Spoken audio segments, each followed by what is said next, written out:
Hello, what is up, everybody?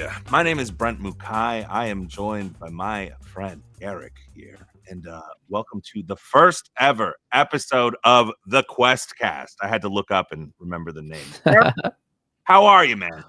I'm excellent. I am super excited to be here with you doing the QuestCast. It is definitely something that I didn't know I would be doing when I first started my Lorcana journey, but I'm really pumped to see where we're going to go from here. Have some long form, interesting conversations. Hopefully they're interesting about Disney Lorcana, one of our favorite games. And yeah, I'm just super, super pumped to be here with you and get started.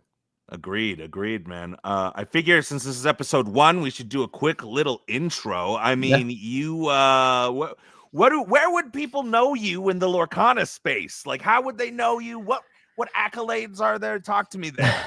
Well. Now that you ask, you can find me at Garrick's Lorcana Lair. I make YouTube videos for Disney Lorcana. I first got into the game initially as a collector. That's all I was going to do, was just collect the cards, open the cards on my channel, and not play the game at all. I was watching a lot of like Pokemon channels opening cards, and I was like, I don't really want to do Pokemon. And then I found out that Lorcana was a thing, and I just got out of Marvel Snap, and I really wanted to do it. So I started the channel with me and 2 friends. And then I was like making a bunch of videos, and they were busy. And I was like, I think I'm going to make like video essays about Lorcana, if that's all right. And they're like, yeah, we really don't have the time, so you can go ahead and just take the channel for yourself. So that's what I did. And then I started playing, making videos. And then I really got interested in the competitive scene after Atlanta. And I started watching. I was interested in it. And I was like, man, it would be great if I could do broadcasting or commentating for one of these events. I think I would be good at it. I've never done anything like that in my life. So I'll just record me commentating over games and just email it to Ravensburger, and maybe they'll do something with it. And then I never heard anything back from them. But then Pavel was doing the LCCC, and he basically put out an open invite on Twitter to content creators that wanted to do commentating for it. And I was like, I'll do that. And from there, things just kind of took off. I mean, me and you did a match together early on in the LCCC, and that's where people started to recognize me as a, I guess, name in the community. I met Dick Burns at SCG Con Baltimore, and he and some other people were talking about the Disney Lorcana entire story video that I made, but they didn't know I made it. And I was like, oh, hey, I made that. And everyone was like, wow, that's cool. But like, they couldn't put a face to the voice. So the LCCC helped me with that. And now I do broadcasting and commentating for my team, Ink Inc. I do it for the ICL sometimes. I play the game competitively now, and I really don't open any product, which is what I set out to do on my Lorcana journey. But yeah, I've got a lot of stuff coming up that I'm really excited about, and I can't talk about right now, but we'll be able to talk about here on the QuestCast very, very soon. But what about you, Brent? So stick around for an episode 2. I'm super curious. I didn't know you went to Atlanta. So you went to Atlanta, and I just watched. Yeah. Oh, you just watched it. Yeah, I just watched it and was really interested in the gameplay and the commentating, and was like, I want to get more into the game beyond just opening packs. Did you ever go? Did you end up going to any of the DLCs? Seattle. I went to Seattle. That was the only one I went to. I went 405, so I got to let it go, which was really cool. I was really happy to do that. I did pair against my primary testing partner and the guy I went with in like round 4 or 5. I can't remember, which was super depressing. Yeah, that was the only DLC I went to, other than North American Championships, which was obviously a last chance qualifier, and I saw you there, which was cool. Right. That's how we met. That's how we met in person. Yeah. I mean, I don't know about you, but that LCCC match was the first like casting that I'd ever done for Lorcana. Yeah. Same with you? Yeah, I was I remember like messaging you and I was like, do you want to practice? I'm really nervous. And we just sat in a private call and did like a practice. We just talked over. Yeah. We just muted one of the DLCs. That was a lot of fun. As far as I'm concerned, I put out some content here and there on my YouTube channel called Brent's Quest. I also put out some content across like Instagram and TikTok and things like that, at Brent Mukai. My journey was, my wife was, I was collecting One Piece at the time and just looking at the cards and being like, ooh, this is cool. I should learn how to play. I learned how to play, had an online client, tried to go in to learn, but everybody was just like there, just kind of playing, and nobody was saying anything.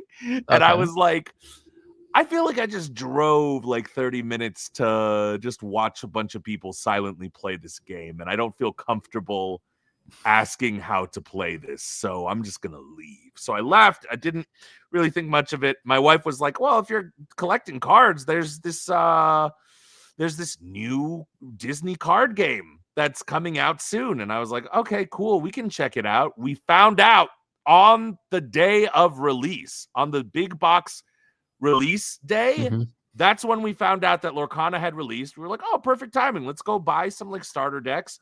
I don't know if you remember during that first chapter time, but those starter decks, we got charged twice as much at a local game store. Whoa.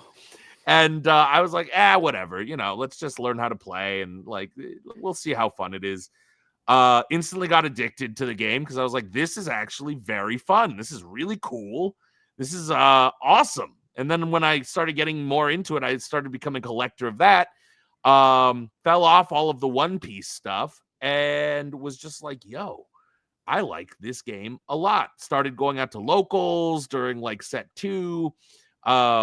Tried to find, dude, I'm going to tell you right now, it was the worst. Finding out and getting addicted to the game the day that it came out in big box stores, there was no product left.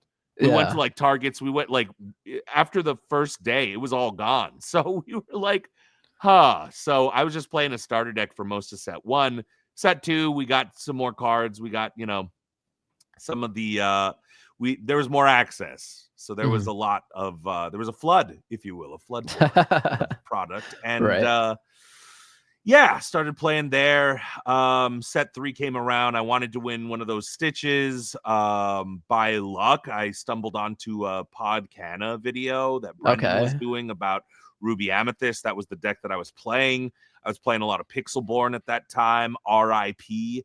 And just got more into it. Then when Ursula set champs. Wait. Yeah. Did you win a stitch though? Is the question the people want to know. How many? I won 1 stitch. Let's go. At in Vegas at a 16-person tournament, and I squeaked in to the top 4. Nice. Luckily, that was and battled in the top 4 Savage.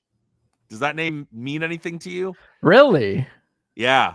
That's crazy. It was absolutely no, but I didn't know who he was. Everybody was like, that's the guy that invented Ruby Sapphire, right? I'm like, oh, really? Okay, cool.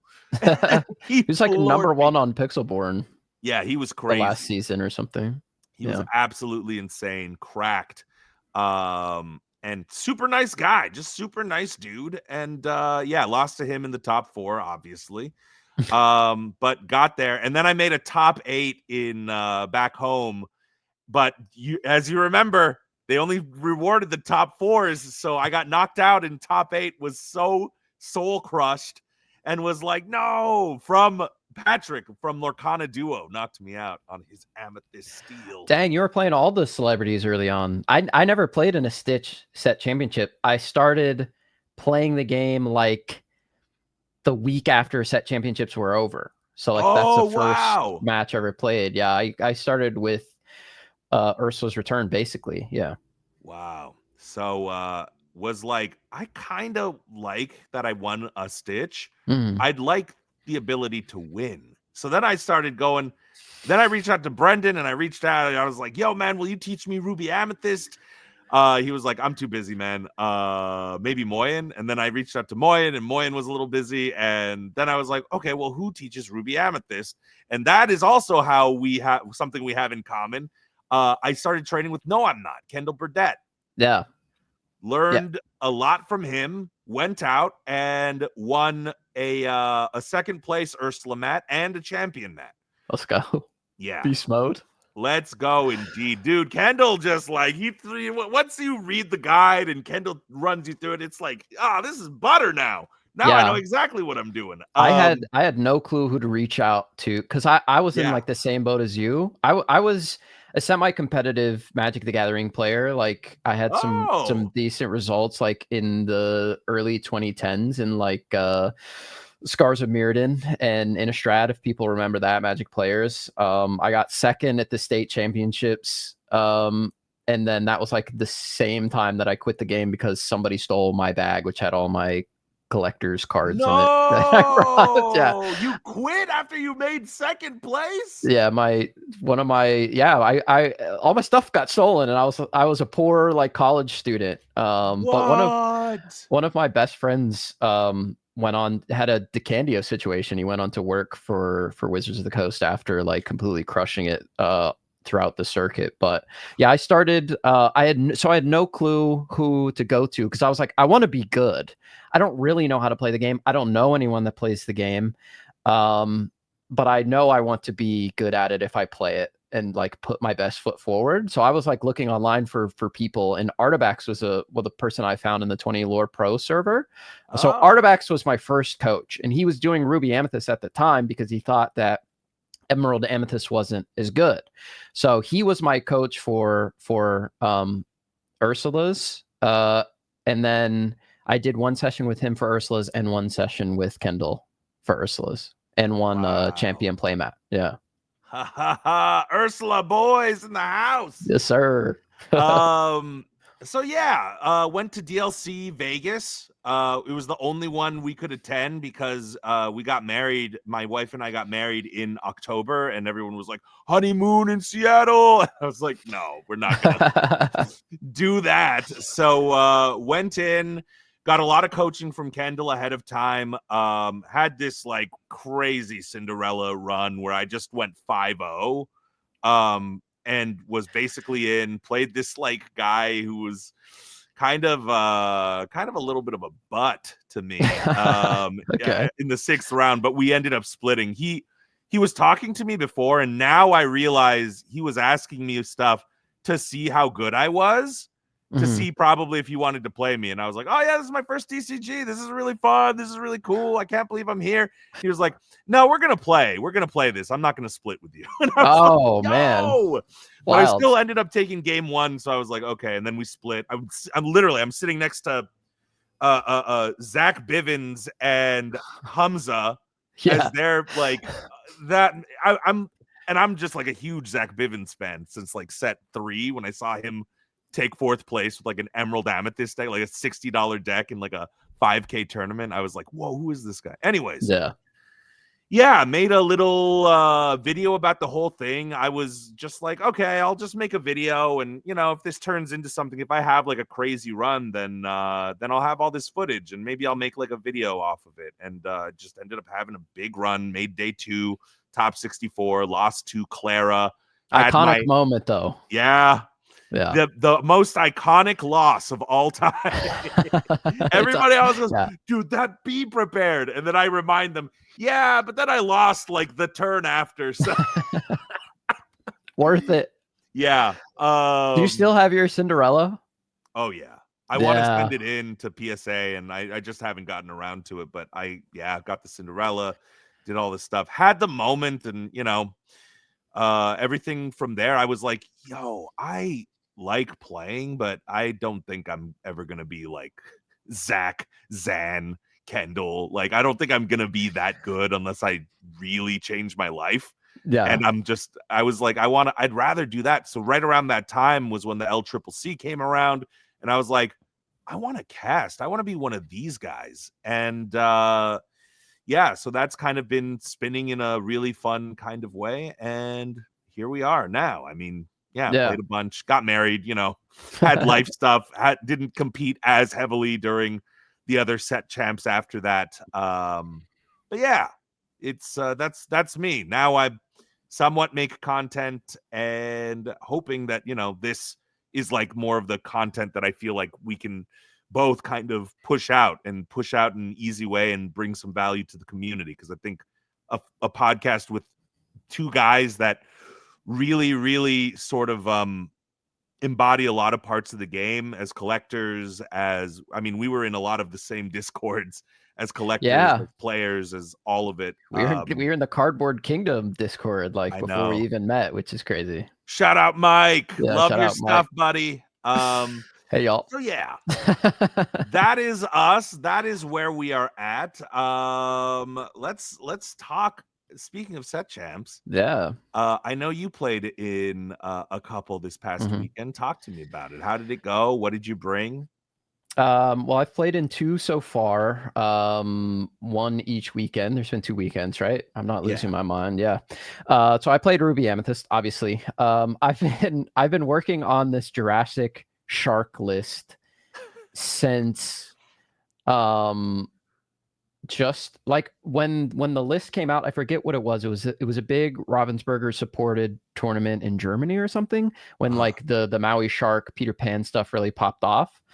I've been working on a list for that since then and have been refining it. And then when the new cards came out, I was really excited about them. So I wanted to talk, like I always do, to other Ruby Amethyst players about the cards. So I made a video with Elrathian, Kurt Spice, who is a DMV player, and Rudros.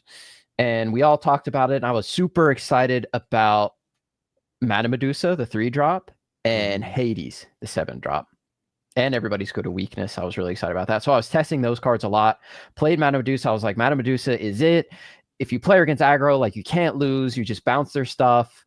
And then Rhino became a thing, and she doesn't really do anything against Rhino. So I was like, okay, well, now I have to play Crabs, and I have to play Ursula 2. And that's how I have to survive against that deck if they have the shift line, and that's just the end of the story. But I can still play Madame Medusa because she's good in like other early situations. But then like Ruby Sapphire items showed up, and I couldn't beat that deck. And I was like, I need more lore. So I put in Sisu, the hand Sisu again. And I was like, she's back. So she can, if she quests twice, she does her job. I'll go like 1-drop, double 1-drop, hand Sisu, quest, and then win with a Pirate's Life, hopefully before they lucky dime OTK me, right? Yeah. So the deck has been changing a lot. I've taken Foxes out. I've got 2 Hades now. I was playing 3, and I love that card. And I see everybody plays 1. I think that's wrong. I think you need 2. Hades on 7, and even Hadesing your own Hades is good. But having a backup Hades to just draw more cards and put more pressure is like so strong. But anyway, I've been working on this Jurassic Shark list with the Maui Shark and Sisus. And since I'm playing hand Sisu, I might as well play the board wipe Sisu. So I have one of her in there. I recently added the Maui Fish Hook. But in my first set championship, I played Emerald Amethyst Discard in round 1, 2-0'd them. And then I forget who I played in round 2. Oh, I played Steel Song, which is like a terrible matchup. 2-0'd them. Yeah. Oh, wow. Okay. The first game was a grind of all grinds. Like they didn't pop off, because if they pop off, I lose. Yeah. So if they don't pop off, it's a game. And they didn't brick, and neither did I. So it was a good game. And then game 2, they altered their hand and drew 3 whole new worlds, and then drew Grab Your Sword. So I just won the game instantly. They didn't play a card until like turn 7. So I just won the game for free. And then after that, I played the Amber Steel Aggro, 2-0'd that. Played Amber Steel Aggro again, 2-0'd that, and then ID into Top Cut. Do you feel like your deck is actually really suited towards Amber Steel Aggro?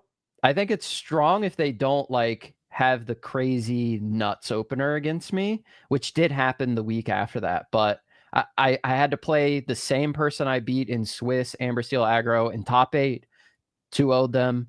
Amber Steel Aggro, a different guy in top 4, 2-1'd on the play. And then in the finals, I lost 1-2 to Amber Steel Song. And then over the past week, so the mat hurt me not having the runner-up mat, because the first time I didn't get a playmat at a set champs for the whole set champs was last set, and I got second place was my best finish, and then I got like 2 top 4s or something. So I was like disappointed I didn't get any mat. I would have loved to have at least a second place. And then this one last week, I got another second place. I lost to Ruby Sapphire Maui Shark DKP list, which I really like. I think it's favorable for my Ruby Amethyst list. I beat it in Swiss in the last round to get into top 8. But this version, great player. His name is Minnie. And he runs Robin Hoods in it with like Down in New Orleans.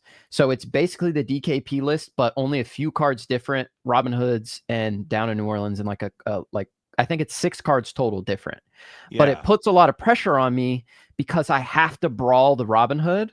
Yeah. So I have to keep brawl, which is suboptimal against that list because you don't want to brawl anything in there. Like Tipo is the only option, or like Goofy, Super Goof. Yeah. So I have to keep brawl, which is suboptimal, and yeah, he just poses like so many threats. And we played 3 games.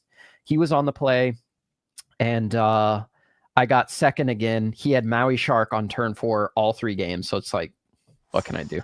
What can you do? Yeah, that's my experience so far. 2 tournaments, both really stacked with a bunch of great players. I had to beat my teammate in top 8 last week, or not top 8, top 4, which sucked that we got paired against each other. And then I didn't even win, so like I felt even worse. I was like, you would have won, Mike. You would have won. But yeah, 2 seconds for me. What about you? What is it about Ruby Am though? I'm super curious why you think Ruby. Like, what is it about your Ruby Amethyst deck that favors you into the DKP lists? Because in my brain, with their McDuck manners and with all these super goof stuff, like they can they can do almost what you're doing better. Is it just the extra draw? Like, what is it? Personally, I feel like it is the extra Hades is so helpful, and the Maui fish hook is like unbelievable in that matchup because it just instantly makes your Maui 5-drop, it one-shots a manner. So if you're able to establish it, you just get rid of those and you never have to worry about it unless they hideaway it, if they're playing hideaway. But most of the time they just ink it. They don't know you have fish hook. You play it late in the game like crab Maui. You just fish hook Maui. But I feel like, at least in my testing, and I've done a lot of Ruby Sapphire DKP testing, I will say, with the carpet bag, it's annoying if they get it online early. Yeah. If they get the carpet bag for free with Tamatoa or something, it's really uphill. Sorry. But if they don't establish that, I feel like, at least it feels like to me, that it's basically an auto win because we just draw more cards than they do. The carpet bag is the only way they can keep up at all. So that's just what it feels like in my personal experience. I wouldn't have known. It's good to know that stuff. Yeah, as far as my set champs go, I've only played in 2. Okay, so I'm gonna tell you right now, man, I've been cooking with something else. Okay. I've been on some Emerald Amethyst. Okay. Nice. I've been playing the Artifacts list, basically. And I've just been playing it, and like the way it plays. I like the flexibility, all of the same stuff that I liked about set 5, 6 Ruby Amethyst is pretty present within the deck, so it was easy for me to like wrap my brain around. Okay. I feel like Ruby Amethyst Evasives with all the shark stuff is a different Ruby Amethyst deck. Yeah. From traditional, it plays very, very differently. Yeah. And I am way better at reading a guide, and nobody, to my knowledge, put out like a Ruby Amethyst shark guide. So I was like, I'm either going to play just the regular Ruby Amethyst, or I got to adapt and find something that's similar that I can learn. And Artifacts had his big guide that's like, 14 hours long or whatever with the videos. And I was like, okay, this I can study, this I can kind of learn. I learn better that way when I have a little bit of that, and then I can make all the other adjustments. So I studied up. I've been studying Emerald Amethyst. I really like the way it plays. My first set champs, I thought that I could find the cards that I needed to switch out my deck pretty quick because a lot of them are similar. Yeah. And just could not. And I was like, Dang. I'm not going to be able to do it. So I just ended up driving out an hour, taking my literal like set 7, set 6 deck. That is, you know, it's the Madame Medusas, it's some Still Tremaines. sleeved up from the LCQ. Yes, exactly.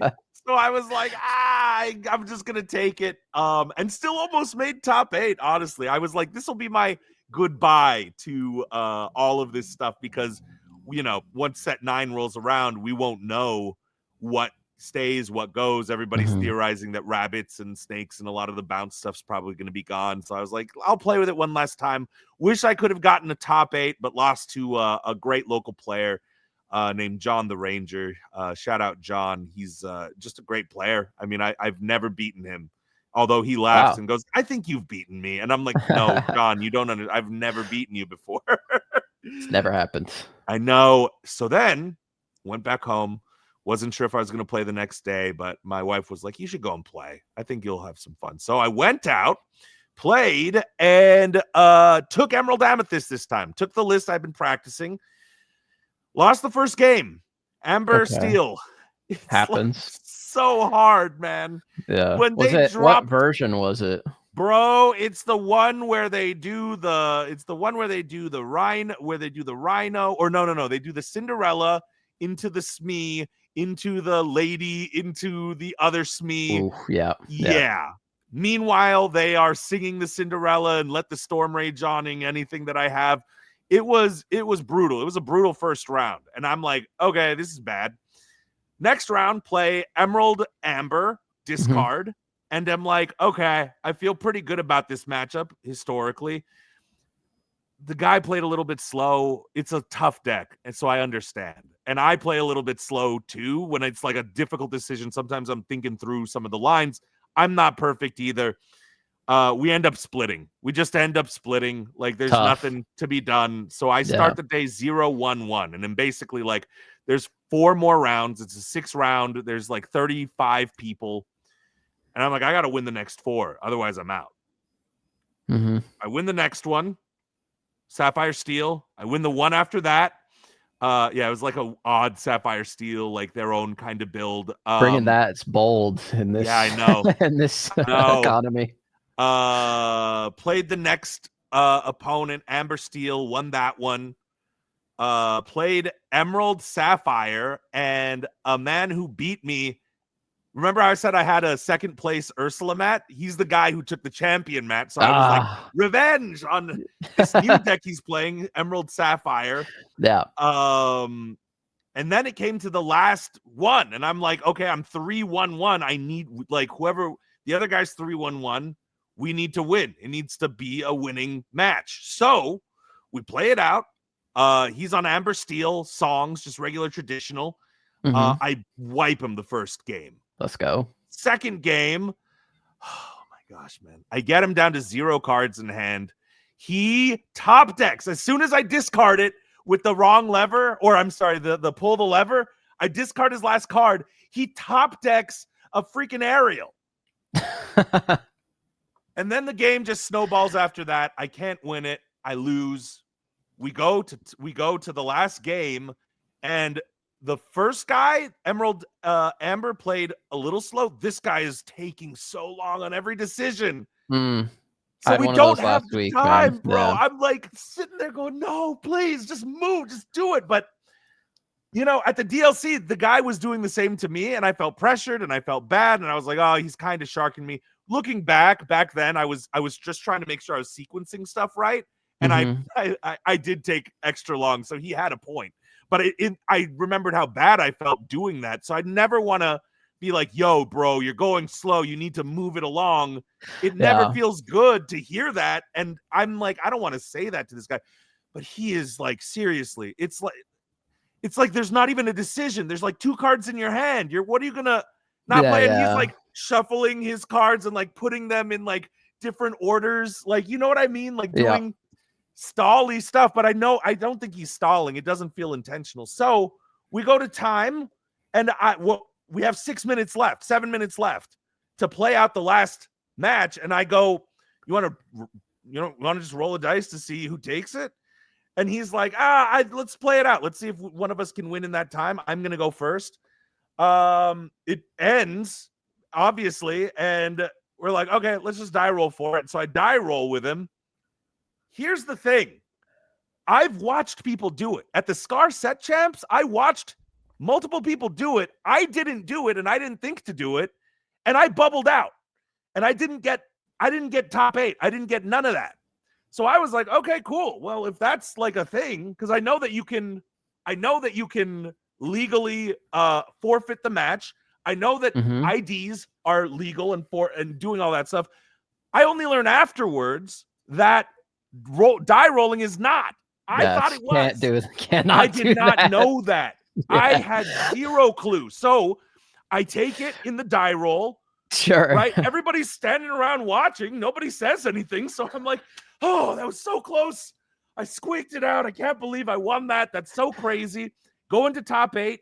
Emerald Amethyst mirror match. I beat the guy 2-0 on the draw, which felt good. I felt like I played really solid. Then I play the same guy who beat me the last time and kept me out of top 8, Ranger John, in top 4.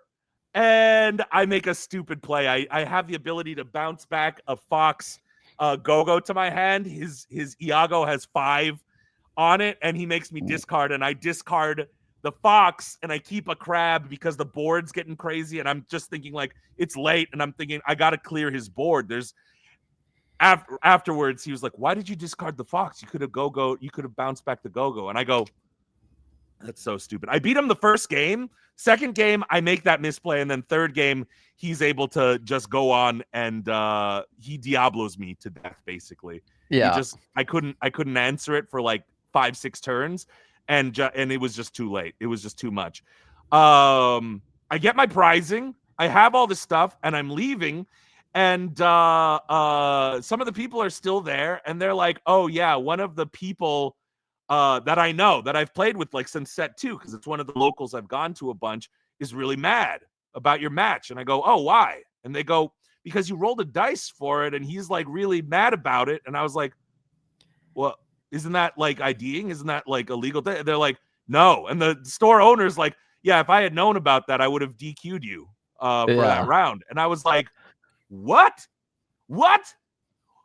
Literally everybody was watching that. Why didn't anybody say anything? Also, I was like, I've also bubbled out. Literally, I've watched people do it at other tournaments. Nobody says anything. I bubbled out and lost because I didn't do it the last time. So I was like, what? So I feel awful because I'm like, I didn't want to break a rule. Tough. I thought that it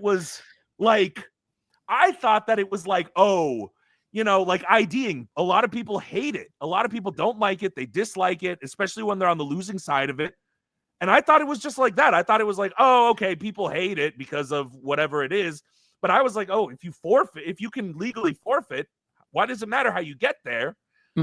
I've never read the comprehensive rule. I'm not going to lie. I've never read the comprehensive rules, but I've watched so many people do it. I didn't do it. Honest to God mistake. So I'm like, oh my God, I just broke the rules. Yeah. That doesn't feel good. I hit up the guy because I have his Discord, and I'm like, bro, I want to apologize. I didn't know that was against the rules. I want to give you all the prizing.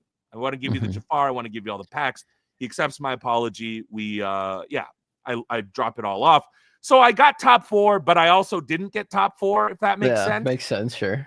And like, I don't know, man. Like, it's weird because now what I'd like your opinion on is if you see somebody doing that, do you say anything? Because now that I know it's against the rules, I just assume because I've seen so many people do it, especially in like the best of 2 stuff. Like I've seen people do it, but nobody's ever said anything. And I'm chilling with like a few other people that are, I don't want to name names, but some people have like done really good stuff at DLCs and stuff. And they didn't know that that was against the rules. They thought that, oh yeah, they were like, oh, that's actually like against it. So I'm thinking that there's a lot of people out there who probably don't know that it like this is a thing against the rules, and there's a lot of people who just letting it be gotten away with. I don't know. I don't know, man. If I saw it at another store, I feel weird going to a judge and being like, hey, they're die rolling over there. Can you go put a stop to that? I don't. They're playing craps down there. Yeah, but the guy saw me do it and didn't say anything about it. So until later, right? Yeah, and was salty about it, and rightfully so. I broke the rules. But yeah, I was like, oh my, I feel absolutely awful. I didn't mean to do that. So it all worked out in the end. But what is your feeling about that? I mean, like about other people doing it. Like, do you say something when you see it?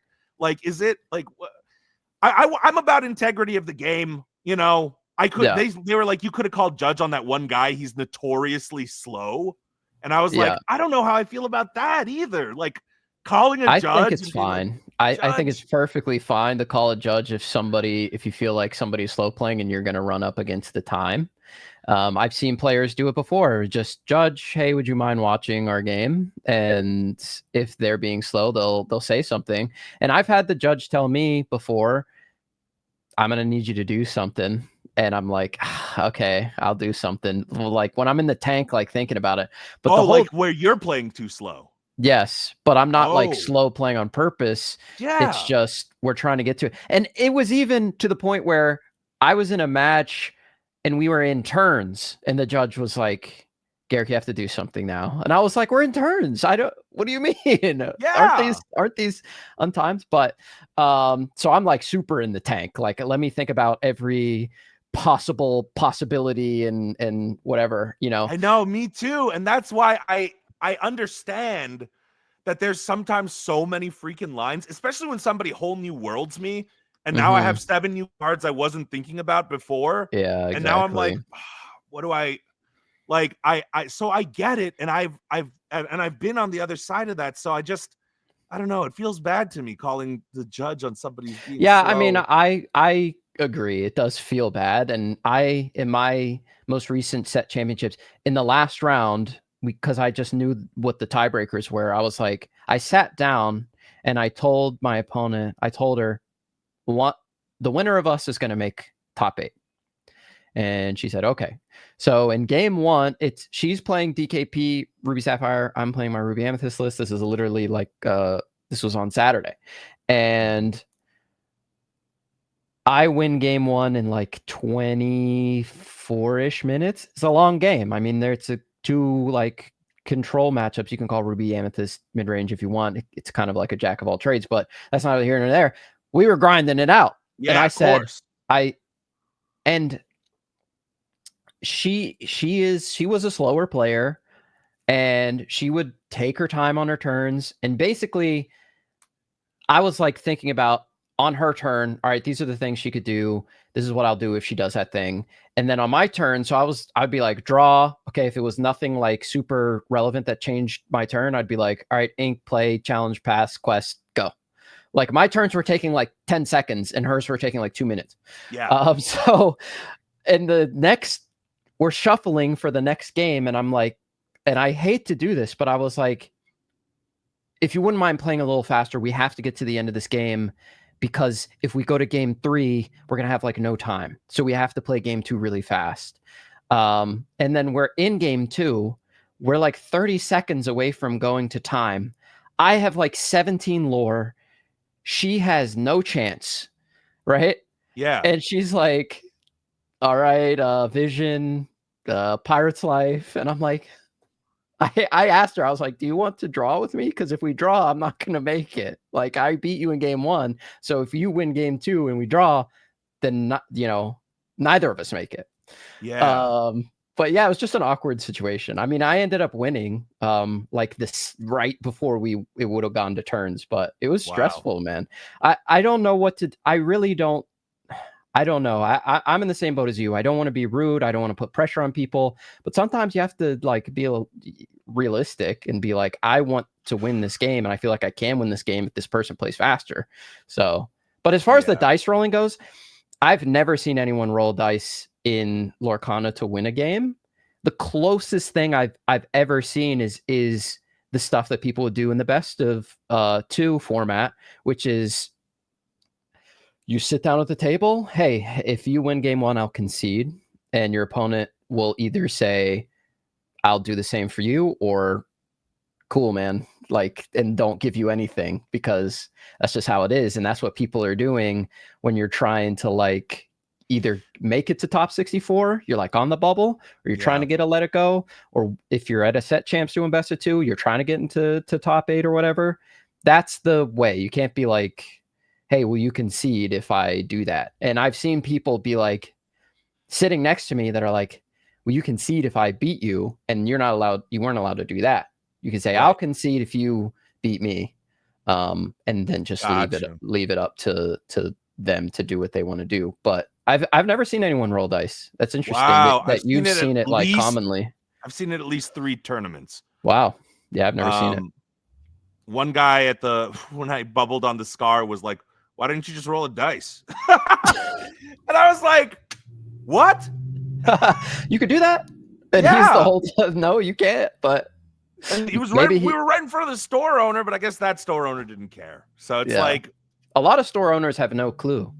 Yeah, like they'll have other people run the tournament for them or whatever. But yeah, it's I don't know, man. Because some people are doing it. Like, I guess they would be doing it maliciously, but I don't even know. Like, I don't know. I guess if you don't have the time, just roll them, is what people were thinking. Yeah, and it makes sense to me, because I was like, oh yeah, like you can forfeit, but I'm not going to forfeit if it's an even draw. Like, I don't know. I mean, in my situation where we were coming up against time, and it was either I get in or neither of us get in. If I was in that situation, I would concede to my opponent. They were up 1-0 and we had like 5 minutes left. I'd be like, well, but wait, like, if you're up 1-0, don't you just take the match anyway? Well, I'm saying, like, okay, so in my instance, like, let's say there was potential for her to win the game. Oh, gotcha. And we went 1-1 and it was a draw. And then there's like no time. I don't know. Yeah. But yeah, it's like yeah, and I thought about, as this is our first podcast, I was like, do I bring this up? Because really, there are multiple ways people can take this. Number one, people might go, oh, you're a scumbag. You actually broke the rules. You should know the rules. Also, people will go, how are you that stupid that you didn't know the rules? And but I'm having faith within the community that they'll understand. I literally, a guy was like, why didn't you just roll dice at the last one? That's playing in my head. Going, I bubbled out because all these other people were just willy-nilly doing it. And I just, so I'm never going to do it again. That's for sure. But like, man, that's a tough scenario to walk into. And I don't know what the correct answer is. I will say this, man. I'm with you though. I've done that where if it's not going to benefit me at all, if I know that they were basically going to win the game, and if we both just tie and they're at like 19 or whatever, I'll concede. Like I will do that, and I've done that in the past. But like, same. Or like I can just be prepared and wipe their whole board and keep them from winning on game. You know what I mean? On like game 3 for man at a 3K I was at. Yeah. That happened to me twice. What you were saying. We went to time. Yeah. I had game on board. Nothing they could do about it. And because it was the 5th turn, they were like, I guess we draw. And I was like, I guess we do. Oh, they just prepped you and No. It was a situation where like they had turn 5. They couldn't stop me from winning the next turn, no matter what. Like either I had just game on board. They had no way to stop me. Yeah. And they were like, they put their cards down to show me, and they were like, draw. And I was like, you can't stop me. So if we had a 6th turn, I would have won. That happened to me twice. No, if you and me ever did that, I'd be like, I concede. There's no but point to me. it also happened between me and my teammate where I could have done the same thing to them in game 3 because we were doing 50-minute rounds. So there were like so many unintentional draws throughout the entire tournament. Everyone was like 50 minutes. Those extra 5 minutes for 55 minutes are huge, especially in best of 3. Yeah. So 3 times I went to time, and of course it was the mirror, Ruby Amethyst, a Blurple match, and then another mirror.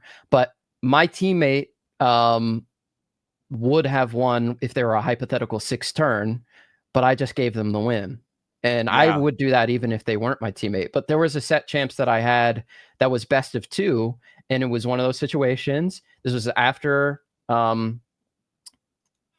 had been to the DLC, and I was like, I sat down against my opponent, and they had never been to a best of 2 tournament before. So I just said, if you beat me in game 1, I will concede, because if we each get a win and we go 1-1, neither of us will make top 8. And he's like, for sure? And I was like, guaranteed. So we sit down, and then I beat him game 1. And then he's and like, I all say, right, game 2. Yeah, and I'm just looking at him. I don't say anything, of course. And he's like, you got me. Let's go to game 2. And I was like, oh, no. It's a bad matchup for me, too. It was Emerald Amber discard. So I got smoked in game 2. And I was like, neither of us are going to make top 8 now. And he's like, oh, I might have a chance. And I was like, nope. And then the tiebreakers came out, and he's like, "Oh, you were right." And I was like, "I know."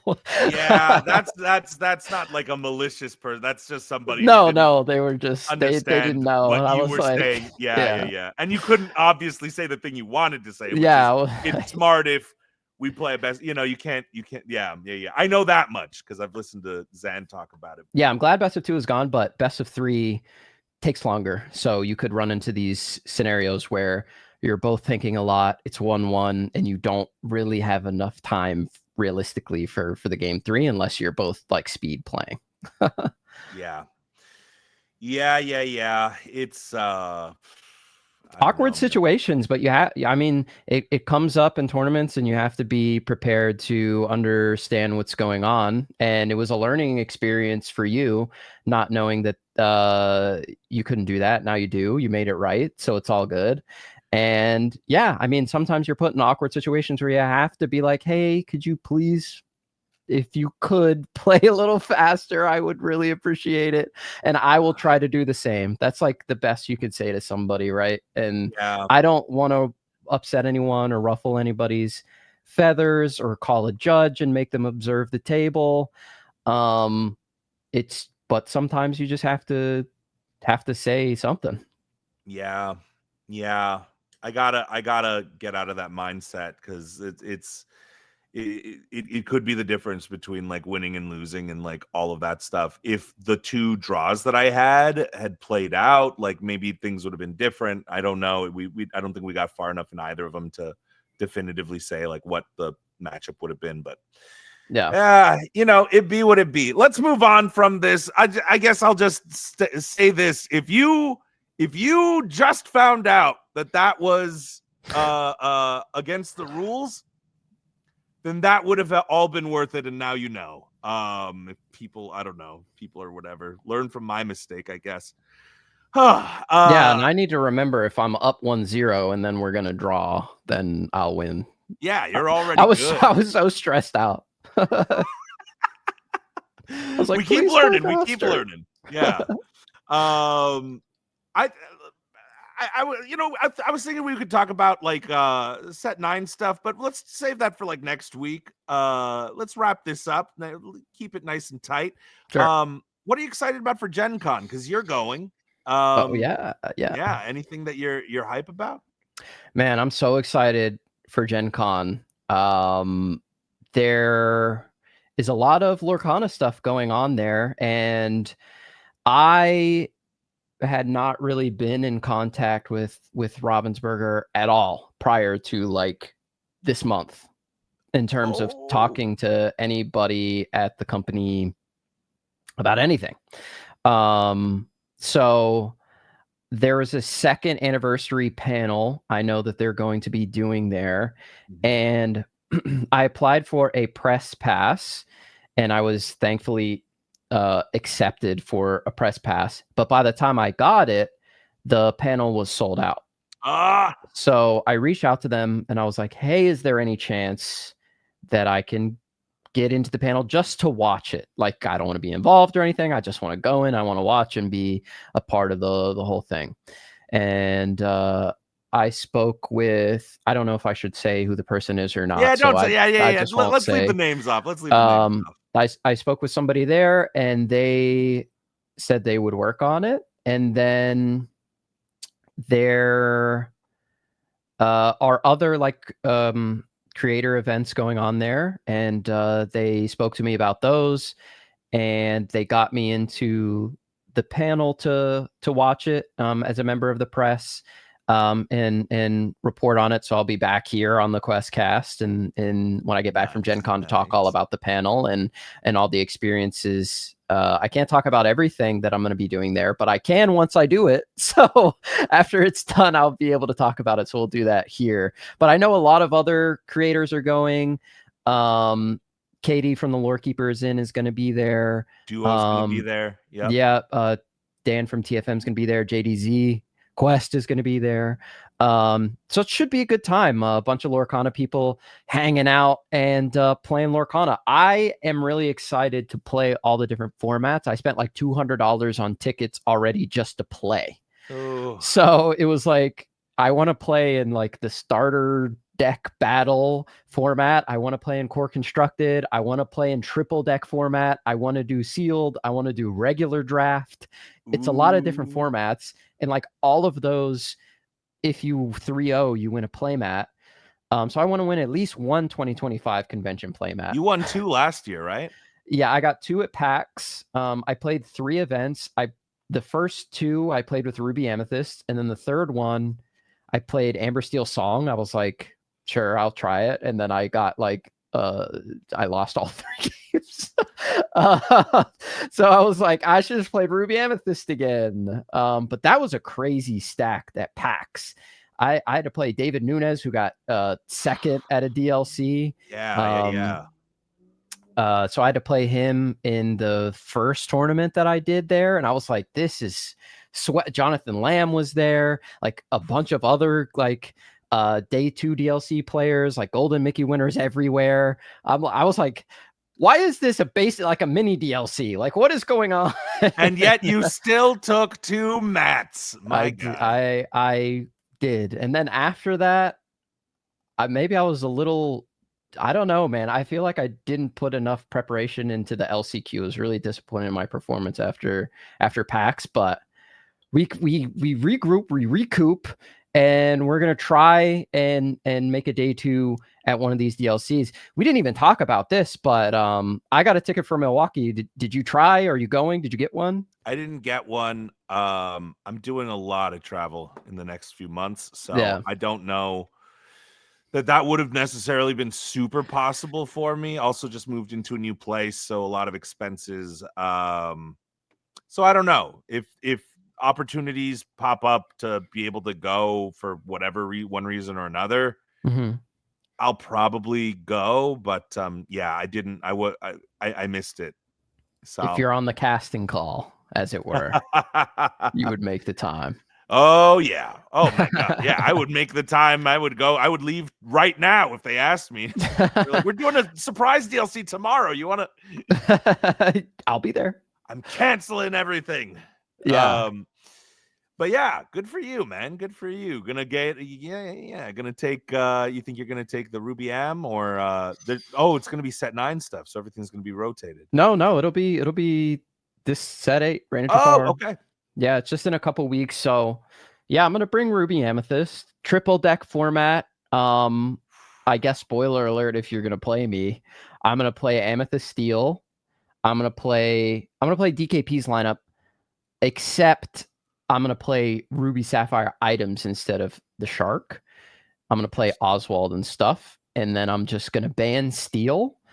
So my Oswalds will be invulnerable. They'll basically have ward if steel is not in the. If I'm not playing at steel, then that Oswald seems insane, right? So and then Emerald, Amber, hyper aggro. Oh, Chernadogs? No, just what DKP was playing at Worlds. Just everything quests like Pegasus and everything that quests for 2 and every ward character so they can't be targeted. And just I'm gonna get to 20 in like 4 turns. Good luck type deck. So I'm thinking people will ban that. I'll play Ruby Sapphire on the play, win with that because I'm just gonna do Oswald stuff, and you're not gonna be able to stop me because you have no steel. And then I'm gonna play Amethyst Steel on the draw, and that deck is just insane. But if they ban something else, then I play Hyper Aggro, and I guarantee like a free win on the play. Like that deck is not losing on the play, I don't think, to anything. Ooh. Especially if I ban steel. Smart.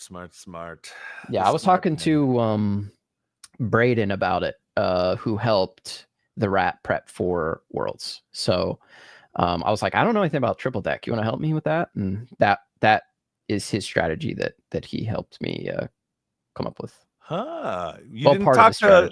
You're not. I thought you were close to Kurt. I talked to Kurt a little bit about it as well. But I liked that I like the other deck lists a little bit more. But I am taking DKP's 2 of DKP's decks, to be fair. I just really like the Ruby Sapphire items. So I am taking his some brooms. His brooms and his hyper aggro, yeah. You know why you take the brooms, Garrick?